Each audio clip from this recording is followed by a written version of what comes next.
Сәлем баршаңызға. Бүгін сіздермен үй жағдайында жасалатын лағманның рецептімен бөлісетін боламын, яғни домашний лағман. Ол үшін бізге жай қарапайым қамыр илеуінен бастаймыз. Жылы суға тұзды салып, жақсылап араластырып алғаннан кейін, мен өзім үйде бізде көп адам болғандықтан көбірек порция жасаймын. Сіздер өздеріңіздің үйдегі адамдарыңызға байланысты жасайсыздар ғой. Мысалы, менде 500 грамм ұн кетеді. Жақсылап қамырды илейміз, бір жұмыртқа салам. Асыққан күні бір жұмыртқа салып илеймін, асықпаған күні қамырды қатырақ етіп, асықпай жұмыртқасыз да илеулеріңізге болады. Жақсылап илеп алғаннан кейін өте жұмсақ болмау керек, өте қатты болып кетпеу керек. Орташа қамыр илеп шығарасыздар, бірақ жұмсақ болып кетпесін. Қатты болса, ұзақ уақытқа тындырсаңыздар болады. Мен енді сіздерге домашний лағман болғаннан кейін үйде бар заттармен дайындадым. Үйде менде картошка, редька, укроп, перец, пияз, Сіздерде қандай көкөніс түрлері болса, қоса берсеңіздер болады. Негізі күшті лағман жасау үшін жанду, чесночный, чесночныйды қоссаңыздар болады. Кейбіреулер сәбіз қосып жатады. Мен өзім негізі сәбіз қосқанда онша қаламаймын. Ащы бұрыш қоссаңыздар болады. Біздің үйде үлкен кісілер болғандықтан мен ащы бұрышта онша қоспаймын. Бірақ өзім өте жақсы көрем. Кейде өзіміз үшін қосып отырамын. Қыста жапқан ащымды қосып жедік. Ал енді жақсылап қамырды илеп алғаннан кейін, осылай тағы бір рет илейсіздер да, жақсылап қайтара илеп, бетін жауып қалдырасыздар жарты сағатқа. Енді мен арасын жарты сағат демей қояйын, өстіп подливті құймасын дайындаған уақыттың арасында қамырды бірге дайындап отырдым.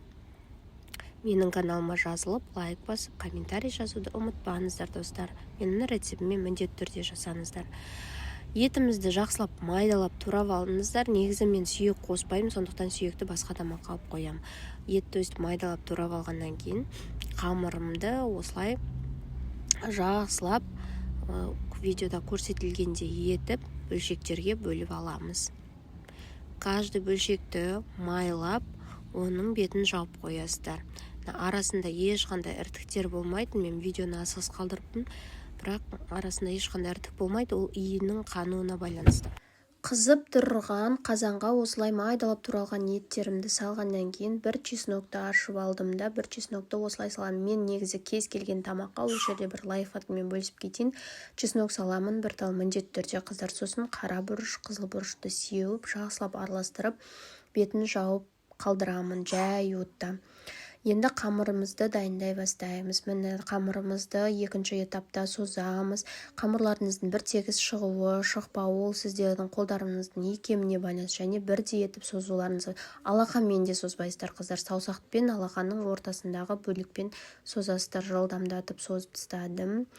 Сіздер де жасап көріңіз. Міндетті түрде мен сіздермен барлық шынайы түрде өз рецептермен бөлісіп жатырмын. Лайк басып, комментарий қалдыруды ұмытпаңыздар, достар. Осылай созып алғаннан кейін бәрін майлап, тағы да жауып қоямыз. Енді подливке ораламыз. Ең соңғы бөлігін жасап жатырмын. Подливтің тұз, томатты салып, жақсы араластырып, картошка мен перец салып, бетін жауып қоямын. 5 минутқа қалдырамын. Одан кейін қайтадан қамырыма кірісемін. Осы үшінші етапта уже наным тынып айбат болып тұрғаннан кейін тағы бір рет созып аламын да, енді қолыммен өстіп круг жасап отырып аласыздар. Оны сіздер білмесеңіздер, кейін комментарийға жазып өтіңіздер, тағы бір көрсетіп өтетін боламын. Подливым 5 минут өтті, суымды құйдым. Осылай мен үйде адам көп деп айттым ғой, сол адамдардың мөлшеріне қарай суды құямын. Енді суымызды қайнатып нан пісіруге дайындаламыз. Суымызға тұз саламыз, бұрқырады. Сосын осылай қамырымызды салып аламыз. Піскенін қайдан білеміз дейтін қыздарға, аппақ көбіршік болып нан бетіне қарай шығады. Сол кезде уже лағман тестасы бітсе, ұзақ ұстап тұрсаңыздар езіп кетеді. Подливіміз де қамырымыз да дайын болды. Астарыңыз дәмді болсын, жасап көріңіздер.